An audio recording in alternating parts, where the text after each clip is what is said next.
Facebook Live. So today I'm going to talk about some self-help tips with regard to increasing, human contact. A lot of these that I will talk about are actually things you can do for yourself, by yourself. And if you are feeling starved of human contact, there are things you can do. There are actual things you can do. So I'm going to come at it from two prongs. One is involves other people, and one involves yourself. Living alone, or even if you're living with other people, and that's the thing we don't talk about. We don't talk about living with other people and feeling starved of human contact, or feeling isolated or lonely, even when we're living with other people. Now that can be any relationship, whether it just be flatmates, people you're sharing a house with, or if you're in a relationship with somebody, you can still feel alone and isolated, and you can still feel starved of human contact. So there are things you can do to support yourself, and this can be very daunting.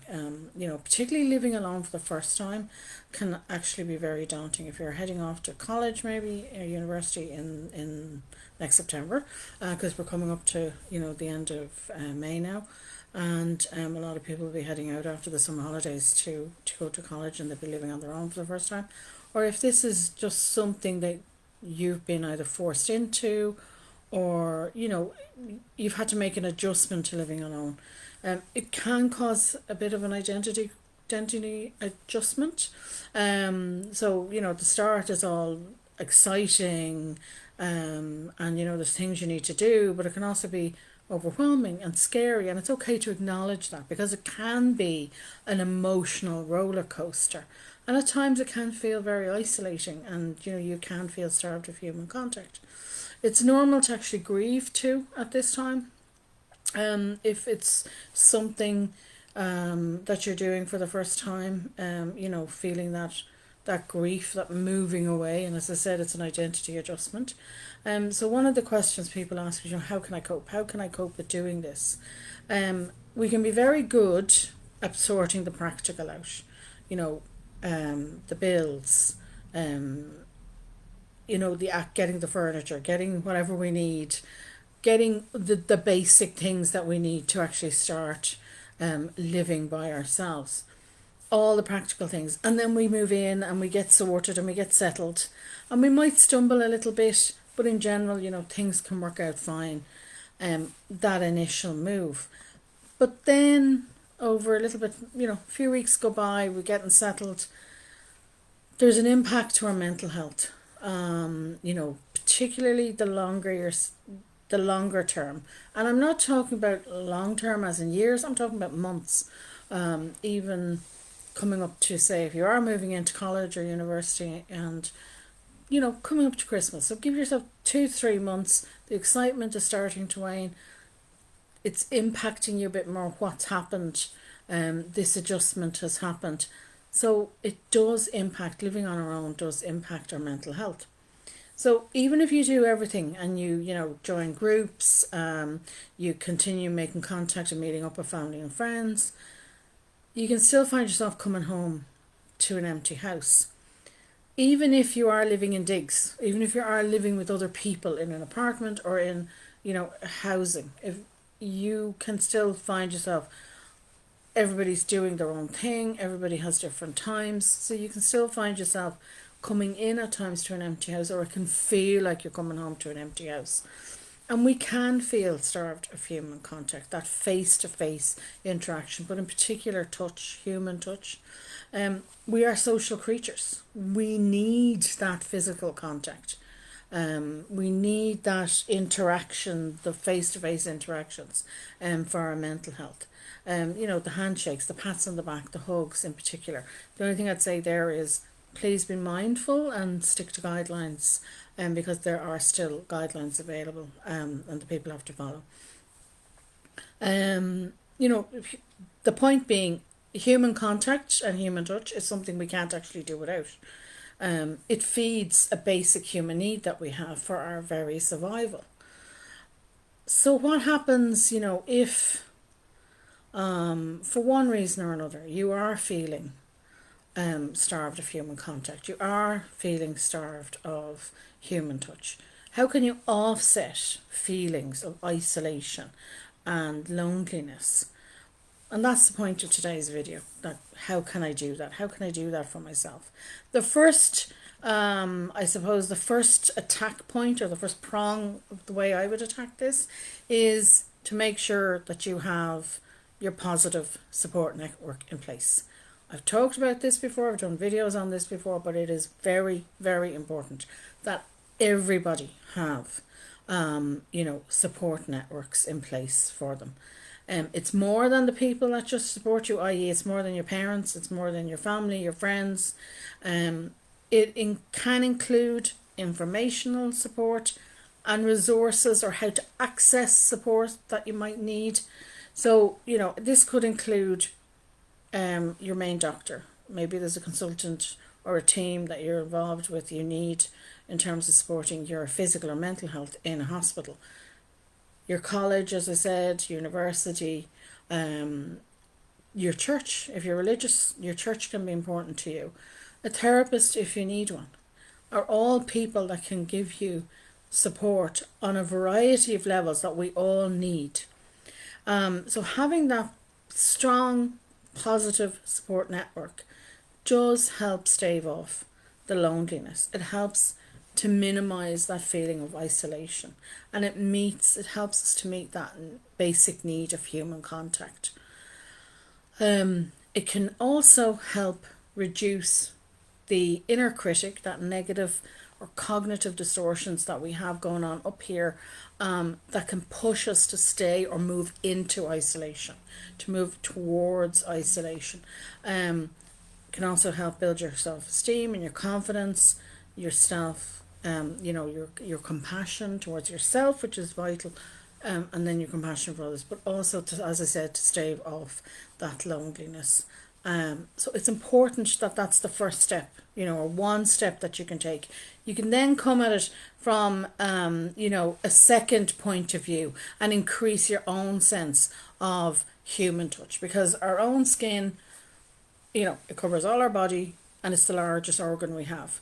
And this is how we can, help ourselves by increasing our own contact that we have with ourselves. An awful lot of the time, when we have, you're feeling stressed, you have negative thoughts building up, or you have any sort of mental health, we can cut ourselves off. We can live, or we think we're living, and I've talked about last week about that gut-brain connection. So if you missed that video, go check it out.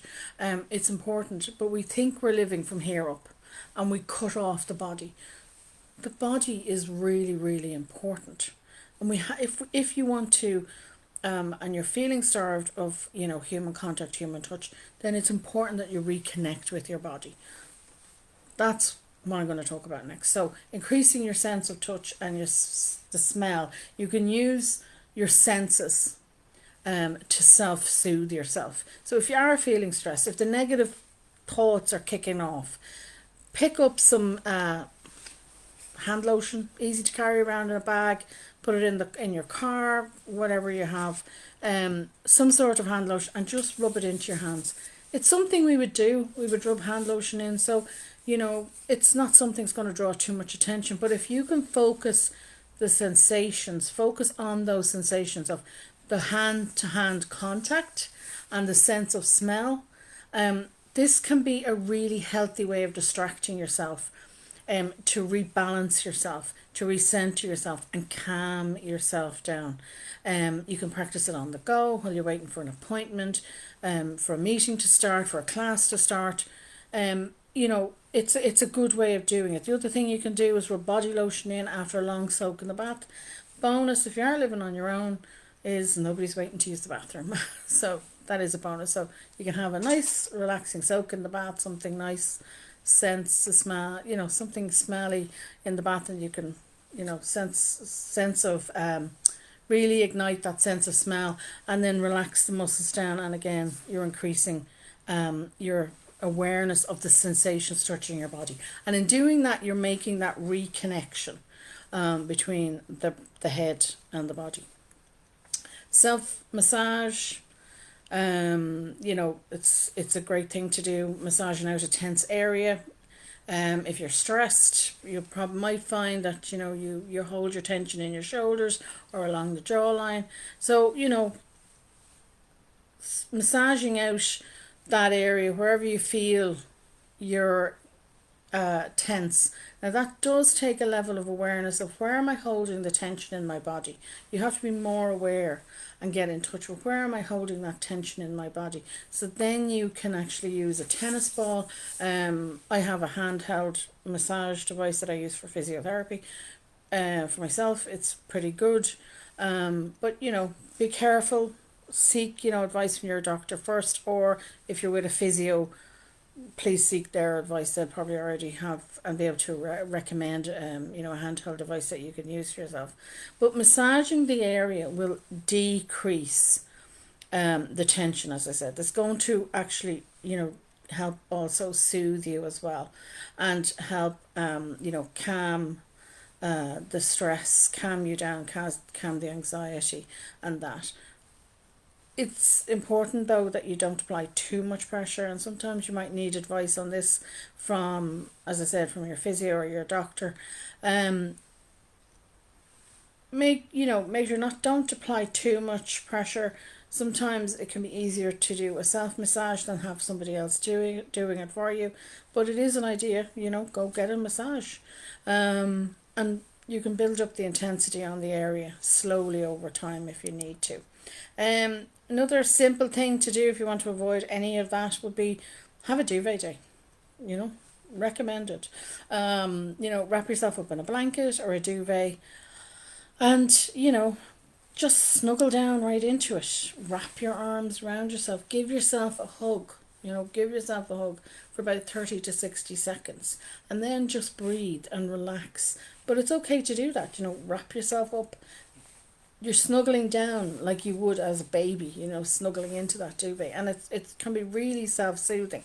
This is the whole idea. It's about self-soothing ourselves, and increasing that sense of you know, human contact with ourselves, and our awareness of, you know, our body, and what's going on for us. I talked about stimulating the vagus nerve last week, and that was all about the gut brain connection. Do check out that. You know, we can stimulate that by just massaging the sides of your neck, starting up here at the earlobes and just working down along your neck is a good one to do that. If you can start here and go all the way down to your collarbone, it's a good way to stimulate, a simple exercise for stimulating the vagus nerve. But I did talk about other things you can do for that last week. If you can combine that with some deep breaths, just simple in breath and a longer breath out, when we combine it with a longer breath out, we're actually automatically connecting with the vagus nerve, and we're sending ourselves into rest and digest, which will calm us down. Other quick ideas that you might like to try: fresh sheets on the bed, always lovely. Always lovely. The scent, the feel is always lovely. A pet, you know, petting your dog, your cat, good one. As I said, having a massage, a manicure, a pedicure, even if you do them yourself, you know, but if you can afford to, go and get one done. Massaging your feet. You can also do a self massage your feet. Rub lotion, foot lotion into your feet can also stimulate the vagus nerve. Again, you're sending yourself into self-soothing, calming and relaxing state. Soak your feet is another one. A cold compress on the forehead. You know, sink into a comfortable chair if you can, you know, if you do have one. You know, on the sofa, wrapped up in a duvet is even nice. Something you're wearing, become more conscious of what you're actually wearing. Something that you find that might be soft. I know some people have particular needs that they would only wear particular types of items, like they have to be a certain softness to them, or a silky feeling to them, and you know, they're very aware of what's touching their body. So you know, become more aware of that. Does this soothe me or is it irritating me? Sometimes we can, because we've cut ourselves off from here down, we're not aware that something is irritating us as much as it is, and it's a little thing, but it's niggling away in the back of your head, even though you're not maybe consciously aware of it. So become more aware of, the sensations that you are touching something, what you're wearing, as I said, but also worry stones, something, or a natural stone picked up. They're very cheap. They're for a couple of euros in health food stores. They generally have natural stones. You might have to pay a little bit more for worry stone. That's something you can actually carry in your purse, in your pocket. It's something you can carry in your bag, and again, you can leave it, in your car, and it's something you can use.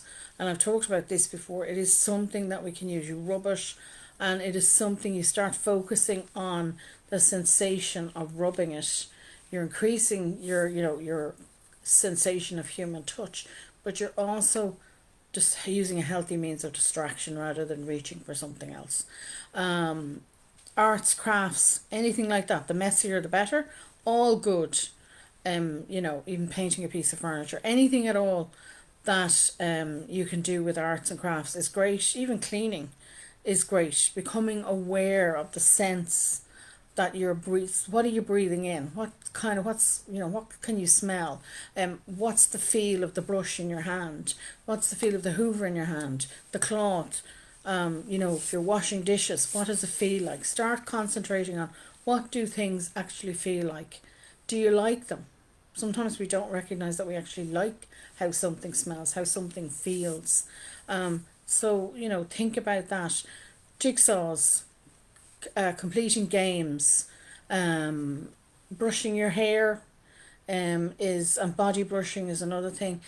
These are all very good as well. They can stimulate the skin, but they can also aid sleep. A lot of people, wouldn't recognize that this is something that's so self-soothing that it actually will aid your sleep. So have a think about, doing things like that for yourself. And as I said, this video isn't just for people that are living alone. It's for people that are even living with other people, either inside a relationship, or are living, as I said, flat sharing, or sharing a house with somebody.